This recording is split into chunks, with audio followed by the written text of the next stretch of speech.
Camels, the cigarette that's first in the service, present the Abbott and Costello program.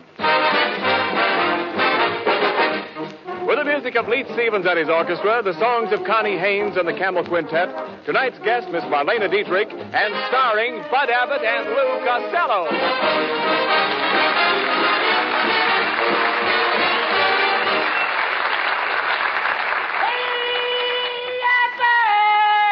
Oh, Costello. Oh, Abbott, will you stop that noise? What are you doing here in the studio dressed in your bathing suit? Well, I spent all day trying to get my car out of the swimming pool. What was it doing there? Don't you read the papers, Abbott? The government says you have to pool your car. No, you dummy. They mean share the ride. You have to pick up people. Oh, I did that yesterday. I picked up Helen, Mary, Rosie, and Josie. But your car holds more than that. Yeah, but now they only allow you 4 gallons a week. They only allow you now because you can't get it. Well, never mind that, Costello. Where have you been all week? What have you been doing? Oh, boy, have I been having fun with Connie Haynes. No kidding. Last Saturday, I took her to a football game. What a game! What excitement! Any passes? No, her mother was with us. And another thing, Abbott, there was a man sitting next to us with a 6-month-old baby. All afternoon, the kid was crying. He was so hungry. Well, didn't the father bring a bottle? Yeah, but the kid wanted milk. Finally, to shut the kid up, I give him a penny. Well, did that keep him quiet? Yeah, but he kept waving the penny in front of my binoculars. It ruined the game. How did it ruin the game? All afternoon, Lincoln was playing in the backfield. No. Well, forget the football game. Much better this afternoon, huh? Yes, a lot better. We've got other things to worry about. You know, our announcer, Ken Niles, is complaining because he didn't have enough to do last week. Isn't that right, Ken? Yes, it is. After all, I could give the program a lift. I'm a shot in the arm. You said it. You're a dope. Now, don't be silly, Costello. Niles is very popular. Why, sure. Right after the broadcast last week, a lot of women chased me up Hollywood Boulevard, and one of them caught me and threw her arms around my neck. I saw that. You did? Yeah. Why did you snatch her pocketbook? Now, cut it out, Costello. Now, I talked to Ken's wife, and she says he should have more lines. She says he's got talent. She says he's terrific. She says he's colossal. She says this, she says that. I don't care what his wife says. Well, I do. My wife is a wonderful person. She's as necessary to me as an umbrella in a rainstorm. I'll take the umbrella. It's easier to shut up. No. Now, why don't you be reasonable, Costello? Mrs. Niles is a very sweet girl. Yes, she is. You know, she's a great deal like Sonia Henny. You mean you have to keep her on ice? Now, please. Are you folks hearing us? Now, wait a minute, just a minute. Now, that isn't fair, Costello. Now, let's get together here. Give Ken a chance to show what he can do. Okay. Well, yeah. Thanks, Bud. I'd like to read a little tidbit that I just happened to bring along. Oh, this is going to murder you. One night as I sat rocking on my chamber floor, came a knocking, gentle knocking on my chamber door. Quoth the raven, nevermore. Quoth the raven, nevermore. There, how'd you like that? Don't look now, but the raven just laid an egg. Hello, everybody, and hello, my fat little sugar man. Oh, this voice of this kid is temporaneous. Shh, quiet. Hello, Connie. Mr. Costello, honey, I'd like you and Mr. Abbott to meet someone. This is my Aunt Ruby. Hello. Nice to meet you. Hi, Aunt Ruby. How do you like California? Connie doesn't have enough to do. Wait a minute. After all, I listened to the program last week, and there should be more music. Connie ought to sing 45 songs. There's nothing but talk on the program. And who wants to hear a lot of talk? Hold your hat. Here comes another raid.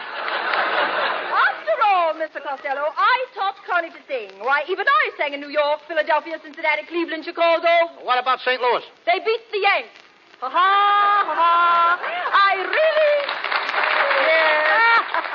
really struck you out that time. You struck me out, huh? Mm-hmm. And you're just the old bat that can do it. Now, here. Wait a minute. Now, just a second, Costello. You can't talk like that to Connie's Aunt Ruby. Maybe she's right. Maybe this program needs more singing. Exactly. Everyone loves singing. Something like this. All through the night, there's a little brown bird singing. Oh, well, of course. You know I just had my tonsils taken out. Have them put back in. Costello, what right have you got to criticize? What do you know about singing? Now, look, Abbott, if I hadn't come from such a large family, I'd have been a great singer. What did the large family have to do with it? I could never get in the bathroom. Oh, no. Come on, Costello, make up your mind. Are you going to give Niles and Connie more to do or not? Why should I? If I give them more to do, the first thing you know, even the sound man will want more to do. And why shouldn't I? What did I have on last week's program? Nothing. Not even a door slam. I understand doors. I know doors inside and out. I talk to doors, and they talk to me. What do you hear from the knob?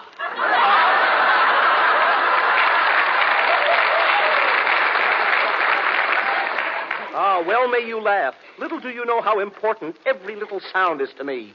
Even the sound of a moth chewing on an overcoat. Like this. What's that funny sound? That's the moth spitting out the buttons. Don't you think sounds are fascinating? Here is a sample of my day. When work is through, I walk home at night in the rain. I open the door. I go in and shut the door.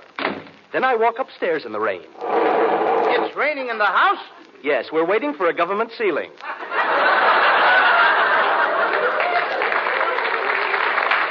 He must have a better rider than us, huh? Yeah, I imagine so. I jump into bed and sleep. It's morning. What a night! I've got to catch the train. I kiss my wife before I go to the office. My wife kisses me. I kiss her, and she kisses me. Wait a minute. What about the office? With a wife like that, why should he go to the office?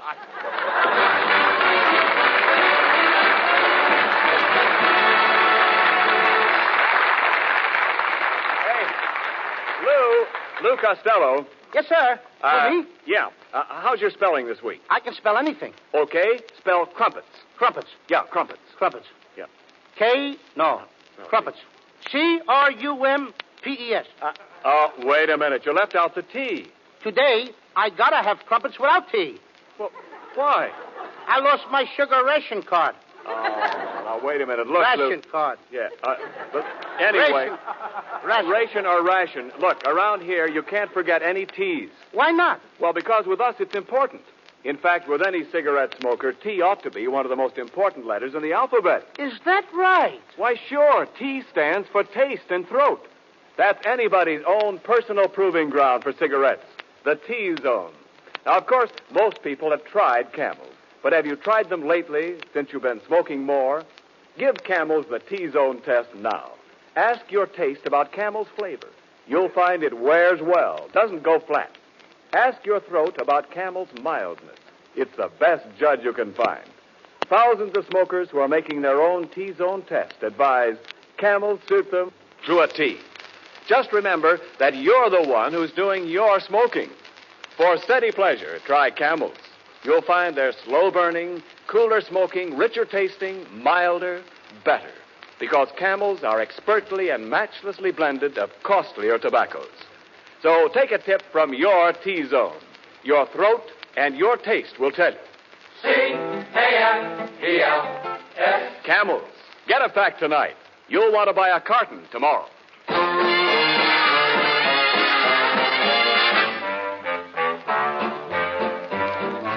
On a February morn, a tiny baby boy was born. Abraham. When he grew up as tiny babe, folks all called him Honest Abe. Abraham. In 1860 he became 16th president. Now he's in the Hall of Fame, a most respected gem. That is why we celebrate this blessed February day. Abraham.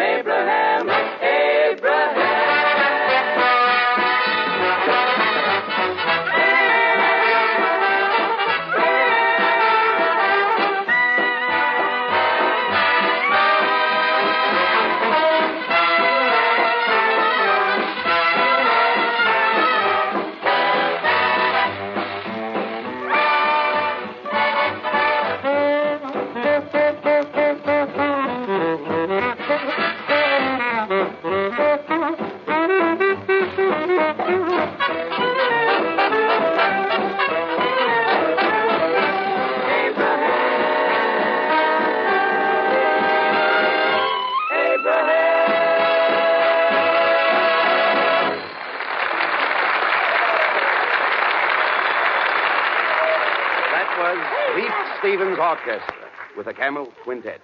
Doing Abraham from the Holiday Inn. And now, Abbott. ladies and gentlemen, quiet. Abbott. What's the matter? Hey, look. Look what I got. Look at all the money.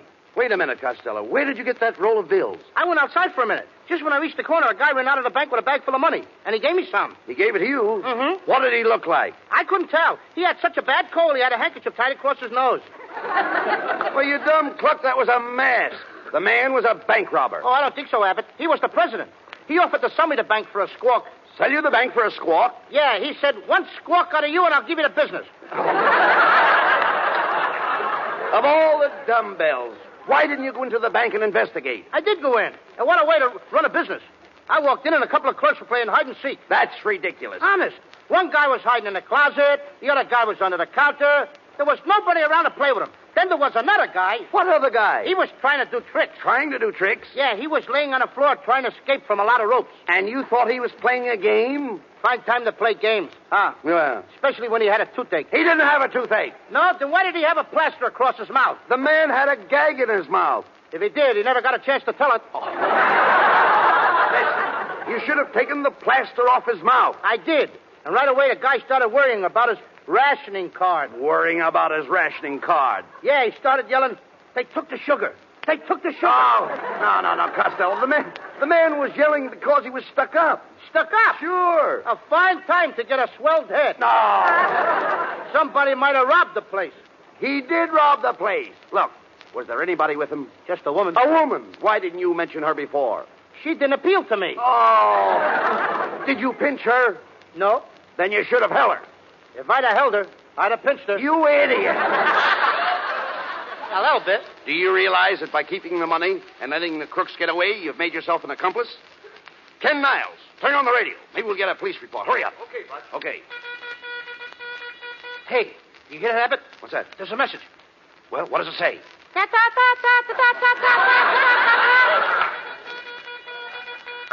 all citizens.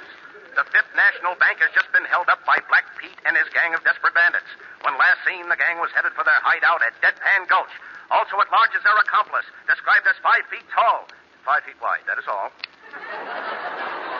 That's me, Mr. 5x5. Costello, you know the police are after you. Now, you've got to capture that gang to clear yourself. Now, you can't do it alone, so call a posse. That's the thing. Okay. Here, pushy. No. Here, pushy. No, Lou, please. Deadpan Gulch is in the heart of the cattle country. It's the home of the western bandits and cattle rustlers. Then I'm just a guy, Abbott. I became a 3-letter man chasing cattle rustlers. Oh, how could you become a 3-letter man chasing cattle rustlers? I sat on a branding iron. But did that cause you to catch the rustlers? Catch 'em? I passed 'em. But this is going to be a long trip. Now, you'll have to get an outfit. What are you going to wear? I'll wear a 10-gallon hat, a tan shirt, a leather belt, and a bloodhound. What pants? The bloodhound. No, all right. Never mind the outfit. And another thing you'll need is a horse. Have you got a horse? Have I got a horse? Yes. I got a horse, and he's my pal. Well, that's swell. I eat with my horse. That's wonderful. I drink with my horse. I even sleep with my horse. You sleep with your horse? I got it. It's his blanket. Now tell me, can you ride a horse? Sure, I can ride a horse. One time, Abbott, I rode 2 horses at once, standing up. I had my right foot on one horse, my left foot on the other horse. All of a sudden, we came to a fork in the road. Each horse went in a different direction. That was a laugh. Yeah, I thought I'd split.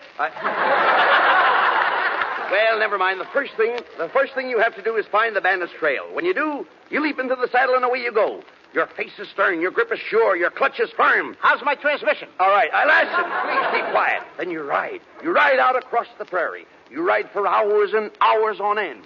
That sounds logical. Don't interrupt, please. You ride and you ride until your trousers are worn thin. Finally, there you are. I knew I'd come through. Yeah. Well, Costello, what are you going to do?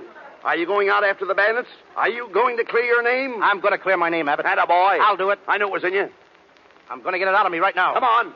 I'll get them bandits. But just tell me one thing. If I get killed, what's going to happen to that little fellow that depends on me? The poor little fellow won't get anything to eat anymore. That poor little fellow won't even have a roof over his head. If anything happens, Abbott, it'll kill him. The poor little fellow. Costello.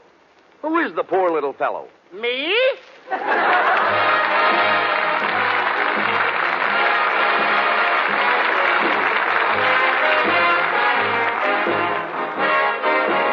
And here's Connie Haynes with a Campbell Quintet to sing a new tune of the Old West, Cow Cow Boogie. Out on the plains down near Santa Fe, I met a cowboy riding the range one day, and as he jogged along, I heard him singing a most peculiar cowboy song. It was a ditty he learned in the city. Come a ta ya ya, come a ta yip to I. Get along, get hip, little doggies, get along. Better be on your way, get along. Get hip, little doggies, and he trucked them on down the old fairway, singing his cow boogie in the strangest way. Come a ta ya ya, come a ta yip to the I. Singing his cowboy song. He's just too much. He's got a knocked out western accent with a Harlem touch. He was raised on local weed. He's what you call a swing half-breed. Singing his cow boogie in the strangest way. Come a ta ya ya, come a ta yip to the I. Singing his cowboy song. He's just too much. He's got a knocked up western accent with a Harlem touch. He was raised on local weed. He's what you call swing half-breed, singing his cow boogie in the strangest way. Come a ta ya ya, come a ta ya ya. Come a ta yip I. Come a ta yip I. It's the cow boogie, the cowboy's boogie song.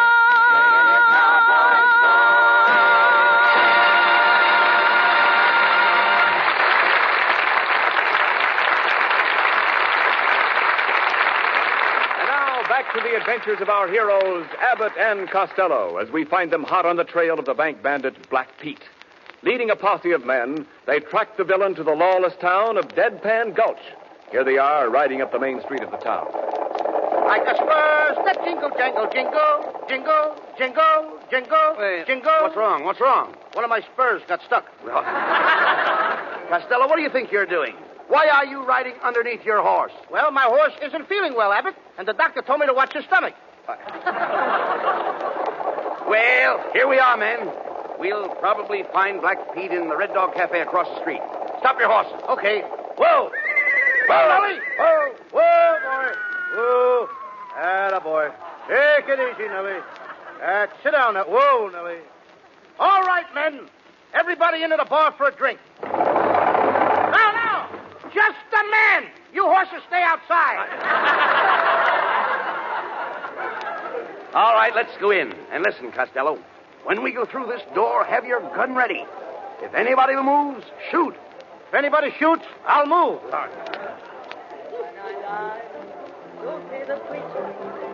Oh, speaking of my glory and my fame. Hey, Abbott, listen to that. What a pair of pipes. Wish I was a plumber. And tell them my son. Costello, don't you recognize her? Tell them my cry. She's the toast of Deadpan Gulch. My Really? side of the same.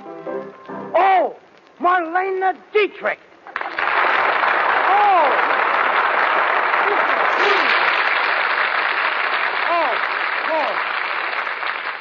Lou, look at that lovely face. That face has made a fortune. Yeah, it runs into a nice figure. Hello, boys. Hello, boys.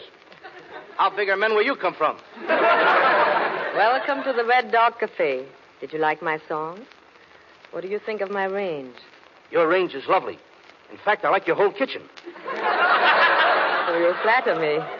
You're probably tired after your long trip. How about a drink? Okay. I'll have a Crosby cocktail. What's that? One drink and then bing. With your personality, I would suggest straight corn. What a fresh kid. Just a minute, Marlena. You see, neither one of us is a drinking man. Do you have anything a little milder? try a drink of this very mild wine. Now, that sounds better. I'll try it. Costello, just a minute. What's the matter? I don't understand. That wine is made here by the Hoppy Indians. Hoppy Indians? One of the Indians is still hopping in it. Costello, that's silly. Come on. Let's go over and watch the boys play roulette. Yes. Or perhaps you both would rather play a game with me. Poker, faro, blackjack. I'd rather play post office. But that's a kid's game. Not the way I play it.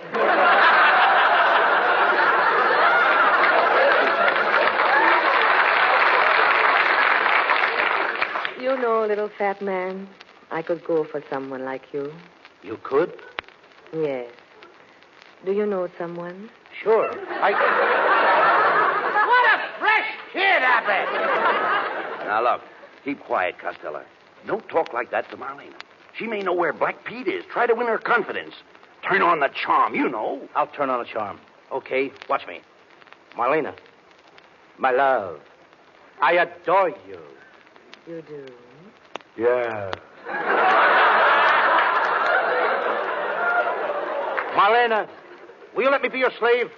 Will you let me do something for you that I have never done for any other woman? What's that? Will you let me press your slacks? Costello, will you stop that? You just don't know how to handle these Western girls. Oh, yes, I do, Abbott. Marlena, one time I was in love with a bow-legged cowgirl. She was too bow-legged to round up the cattle. What do you mean? Well, she had a terrible time getting her calves together. What are you talking about, Costello? You've never even been in love with a girl. Yes, I was. I can see her now. She always wore cotton stockings. Cotton stockings? What happened to her? Nothing. But of all the girls I got tattooed on my chest... On your chest? Marlena, I love you the best. The best? Better than the rest. The rest? In the West. The West? On my chest. On your chest? There's an echo in the joint. Well, there's no question about it, Costello. Marlena Dietrich just can't be bothered with a man like you. Marlena, is that true? Oh, Lou. If you only had the eyes of Clark Gable. Yes. The nose of Tyrone Power. Yes, yes. The chin of Gary Cooper. Yes. The face. The face of who? That's all, if you only had a face. You know, the kids get nervous. Look here, Costello. We're wasting time. Did you forget why we came to Deadpan Gulch?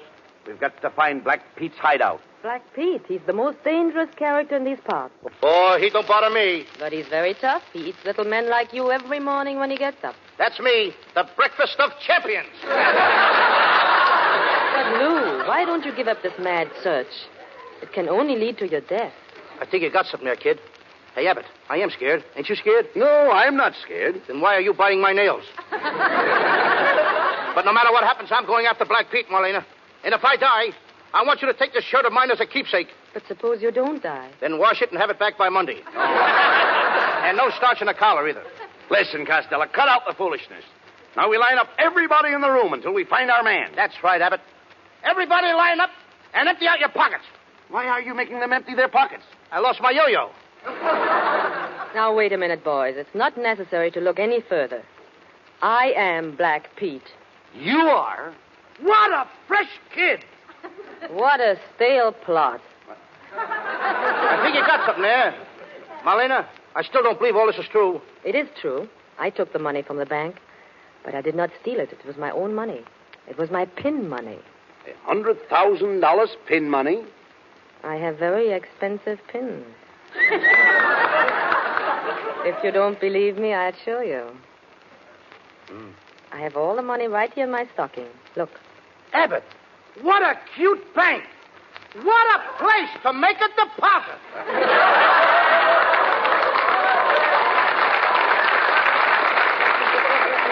Oh, Marlena, if I give you all my money from the bank, will you put it in your other stocking? Certainly. Costello, don't be an idiot. Your money is safer in the bank. Why do you want to put it in her stocking? Because that's where it's going to draw the most interest.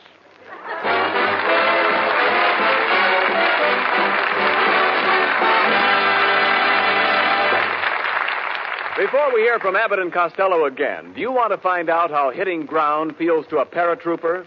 Well, just hop off the top of a truck going 15 miles an hour.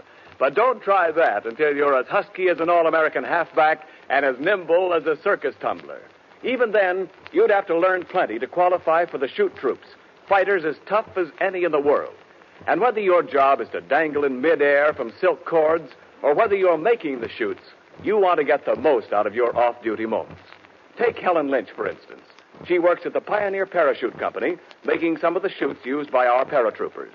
Like so many of us, Miss Lynch is smoking more these days, and she sticks to Camels. She said, quote, "Package after package, Camels never tire my taste or wear out their welcome. They have such a rich, full flavor, and they're so easy on my throat." Unquote. Camel is first in the service. Actual sales records in post exchanges and canteens show that with men in the Army, the Navy, the Marine Corps, and the Coast Guard, Camel is the favorite. Why is that? Well, just ask your own throat and taste. Camels have a full, rich flavor, the kind that wears well, doesn't go flat. Camels are milder, too, and cooler smoking because they're slow burning. The big reason behind this Camel goodness is costlier tobaccos, blended in the years-old Camel tradition of quality tobacco blending. If you're smoking more these days, try Camels. Your throat and your taste will tell you. C-A-M-E-L-S. Camels. Get a pack tonight. Send the carton to that fellow in the service.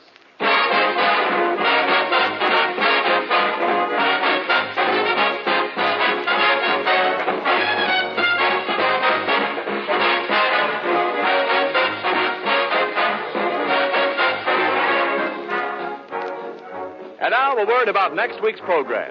You'll hear more music from Leith Stevens and the orchestra, more songs by Connie Haynes and the Camel Quintet, and a gripping, dramatic story of life in the squared circle with our guest star, John Garfield.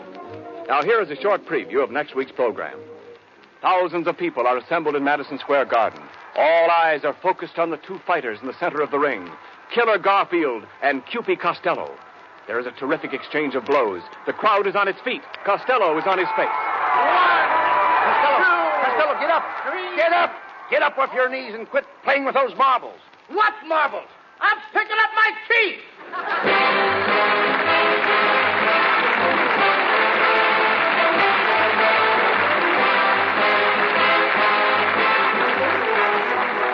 Be sure to tune in next Thursday night at the same time for another big comedy show starring Bud Abbott and Lou Costello, with John Garfield as our guest, brought to you with the compliments of Camel Cigarettes. Camel presents 3 great radio shows each week. Abbott and Costello on Thursday nights. On Friday night, it's the Camel Caravan with Lanny Ross, Herb Schreiner, Xavier Cugat, and Our Town. And Monday nights, Blondie. Marlena Dietrich, who appeared with us tonight, has just completed a new Universal picture, Pittsburgh, with John Wayne and Randolph Scott. And here's the latest news about the Camel Caravans, those swell traveling shows that entertain our boys in the Army camps. 15 Army and Navy training stations will be visited this week, including Camp Gordon, Georgia, Camp Pendleton, California, and Camp Croft, South Carolina. This is Ken Niles speaking for the makers of Camel Cigarettes, and wishing you all a very pleasant good night.